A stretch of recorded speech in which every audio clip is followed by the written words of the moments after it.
రాజకీయ పునరేకీకరణ దిశగా తెలంగాణలో రాజకీయం నడుస్తోందన్నారు ముఖ్యమంత్రి KCR. TDP MP Malla Reddy CM సమక్షంలో గులాబీ తీర్థం పుచ్చుకున్నారు. బంగారు తెలంగాణలో భాగస్వామ్యం అయ్యేందుకే పార్టీ మారానన్నారు Malkajgiri MP.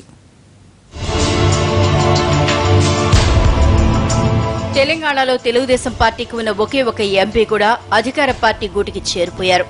Malkajgiri MP Mallareddy cycle దిగి కారెక్కేశారు. టీడీపీ నుంచి గెలిచినా ఆయన కొంతకాలంగా పార్టీ కార్యకలాపాలకు దూరంగా ఉంటున్నారు. టీఆర్ఎస్ లో చేరుతున్నట్లు ఎప్పటి నుంచో ప్రచారం జరుగుతున్నా అనేక రాజకీయ కారణాల వల్ల వాయిదా పడుతూ వచ్చింది. రాష్ట్ర ఆవిర్భావ దినోత్సవం రోజున కారెక్కాలని మల్లారెడ్డి భావించారు. అయితే ఆ రోజు అవతరణ వేడుకల బిజీ ఉండటంతో ఒకరోజు ముందే గులాబీ కండువా కప్పుకున్నారు.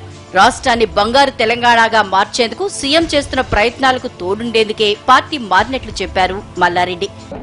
టీఆర్ఎస్ లో చేరడానికి ఒకటే బంగారు తెలంగాణ సాధ్యం అయ్యేది మన సీఎం కేసీఆర్ గారితో సాధ్యం కాబట్టి బంగారు తెలంగాణలో అందరూ భాగస్వామ్యం కావాలన్నారు కేసీఆర్. రాజకీయ పునరేకీకరణ జరగాలన్నారు. కొత్తగా వచ్చిన రాష్ట్రం కాబట్టి ఖచ్చితంగా తెలంగాణ ముందుకు పోవాలంటే ఇక్కడ ఉన్న నాయకత్వం అంతా ఏకీకృతం కావాలని చెప్పి నేను డే 1 నుంచి పిలిపిస్తా ఉన్నా.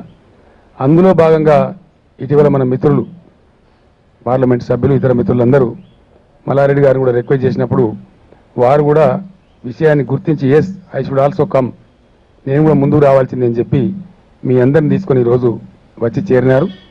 మల్లారెడ్డి పార్టీ మారడంతో తెలంగాణ నుంచి టీడీపీకి పార్లమెంట్ లో ప్రాతినిధ్యం లేకుండా పోయింది.